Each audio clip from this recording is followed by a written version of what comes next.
That's my good news. IIT Madras का Ramu uncle का चाय स्टॉल वो जगह है जो दिल में हमेशा के लिए बस जाती है। बचपन की यादें, कैंपस की शांत सैरें और शॉपिंग कॉम्प्लेक्स के पास वो एक सुंदर मॉल, ये सब कुछ इसी छोटे से कोने में समाया हुआ है। यहाँ की चाय में नॉस्टैल्जिया का स्वाद है और एक एग पफ्स हमेशा निराश नहीं करते।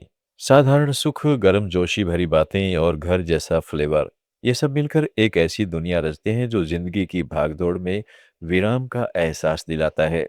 आईआईटी मद्रास से चेन्नई के गुइंडी नेशनल पार्क के किनारे बसा ये प्रतिष्ठित संस्थान न सिर्फ इंजीनियरिंग की दुनिया का केंद्र है, बल्कि एक जीवंत कैंपस जीवन का प्रतीक भी है।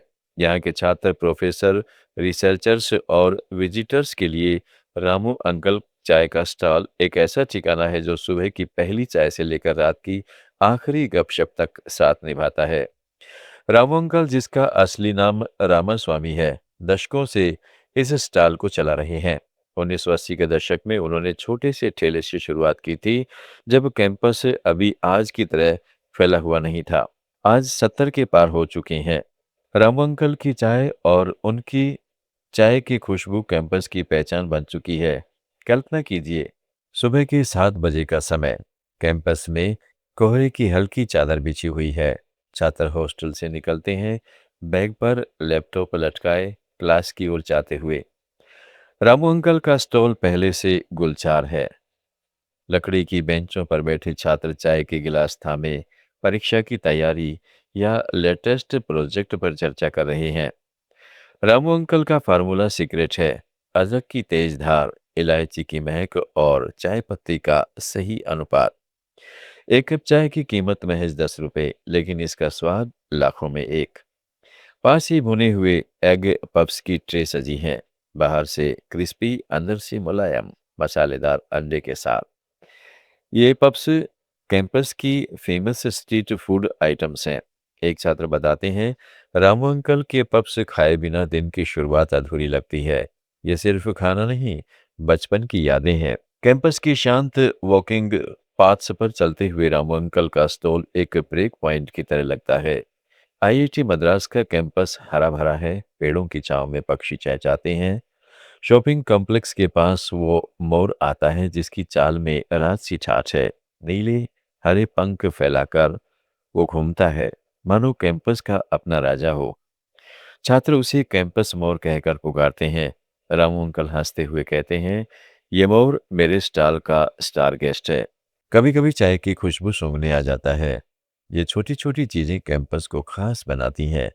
रामू अंकल का स्टॉल सिर्फ खाने पीने की जगह नहीं, बल्कि भावनाओं का अड्डा है। यहाँ प्रोफेसर छात्रों से बातें करते हैं, दोस्ती की शुरुआत होती है और कभी कभी आंसुओं के बीच सांत्वना मिलती है।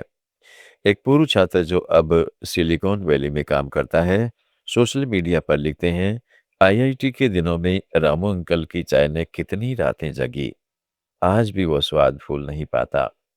महामारी के दौरान जब कैंपस बंद था, रामू अंकल ने पार्सल डिलीवरी शुरू की। छात्रों के लिए स्पेशल एग पफ्स पैक करके भेजते रहे। उनकी मेहनत ने स्टॉल को कैंपस का दिल जीत लिया। ये जगह सादगी सिखाती है। आज के डिजिटल जमाने में जहां सब कुछ ऐप्स और ऑनलाइन ऑर्डर पर चल रहा है, रामू अंकल का स्टॉल पुरानी दुनिया की याद दिलाता है। यहाँ कोई मेन्यू कार्ड नहीं, बस मौखिक ऑर्डर। कोई एसी नहीं, लेकिन पेड़ों की छांव। कोई फैंसी पैकेजिंग नहीं, लेकिन घर जैसा स्वाद। कैंपस के फेस्टिवल जैसे सावेरिया रंगमंचा के दौरान स्टॉल पर भीड़ लग जाती है। रामू अंकल के बेटे अब उनकी मदद करते हैं, लेकिन स्टॉल की आत्मा वही पुरानी है। 90 के दशक में एक जिंगल जाम ने क्रांति को जन्म दिया। गजल के जादूगर हरिहरन और पॉप सोल के सितारे लेस्ली लुइस ने मिलकर कॉलोनियल कंजल्स को रचा। उनका गाना सारे नी धापा ने नियम तोड़े। अंग्रेजी हिंदी से मिली रागों ने रिफ्स से हाथ मिलाया। लेबल्स कंज्यूम्ड थे, लेकिन फैंस नहीं। उनका डेब्यू एल्बम प्लेटिनम गया और भारत को पहला एमटीवी एशिया अवार्ड मिला। हरिहरन के जन्मदिन पर हम उस आवाज को सेलिब्रेट करते हैं जिसने इंडियन फ्यूजन को हमेशा के लिए बदल दिया। सच्चा संगीत वो किसी सीमा को नहीं मानता। 1990 का वो दौर था जब भारतीय संगीत में फ्यूजन की लहरें उठ रही थी। हरिहरन, जिनका जन्म 16 जुलाई 1957 को मुंबई में हुआ, पहले ही गजल और क्लासिकल संगीत के बादशाह थे। फिल्मों जैसे रिफ्यूजी, फिजा और लगे रहो मुन्ना भाई में उनकी आवाज ने दिल जीता। वहीं लेस्ली लुइस, बेंगलोर के इस पॉप म्यूजिशियन ने रॉक और वेस्टर्न बीट्स से नाम कमाया। दोनों की मुलाकात 1992 में हुई जब हरिहरन को एक विज्ञापन के लिए जिंगल रिकॉर्ड करना था। स्टूडियो में लेसी की गिटार रिप्स और हरिहरन की सुरीली आवाज ने जादू बिखेर दिया। बस यहीं से कॉलोनियल कजन्स का जन्म हुआ, दोस्ती और संगीत का अनोखा मेल। उनका पहला सिंगल सारे नी धापा 1996 में रिलीज हुआ। ये गाना सितार के रागों को इलेक्ट्रिक गिटार के साथ जोड़ता था। हिंदी अंग्रेजी मिक्स लिरिक्स ने युवाओं को दीवाना बना दिया। कृष्णा नी बनेंगे ने भक्ति को पॉप फ्लेवर दिया, जबकि द वे यू आर ने वेस्टर्न टच ऐड किया। डेब्यू एल्बम कॉलोनियल कजन्स ने रिकॉर्ड तोड़े। ये भारत का पहला प्लेटिनम इंडियन पॉप एल्बम बना। बिक्री के आंकड़े 10 लाख से ज्यादा। 1997 में एमटीवी एशिया अवार्ड में बेस्ट एशियन वीडियो का खिताब जीता, जो भारत के लिए ऐतिहासिक था। जब ईंधन के दाम आसमान छूने लगे और एलपीजी तक हाथ से फिसलने लगा, तब मध्य प्रदेश के एक किसान ने अलग रास्ता चुना। देवेंद्र परमार ने पशुओं के गोबर से बायो सीएनजी बिजली और कमाई का जरिया बना लिया। हर महीने 3 लाख रुपए की आमदनी, न पेट्रोल की जरूरत न डीजल की, बस मिट्टी से जुड़ी एक नवाचार की कहानी। ऐसे देश में जहां सस्टेनेबल सॉल्यूशन की तलाश है, उनकी यात्रा दिखाती है कि हिम्मत और हौसले से क्या क्या संभव है। मध्य प्रदेश के शाजापुर जिले के पटलाहुदा गांव में रहने वाले देवेंद्र परमार 8वीं पास हैं, लेकिन उनकी सोच डॉक्टरी डिग्री से भी ऊंची है। 2002 में उन्होंने 2 गायों से डेयरी व्यवसाय शुरू किया। आज उनके पास 150 से ज्यादा पशु हैं।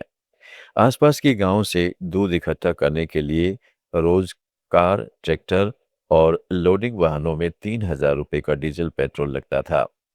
ईंधन महंगा होने पर परेशानी बढ़ी, फिर उन्होंने गोबर गैस प्लांट को बायोगैस यूनिट में बदलने का फैसला किया।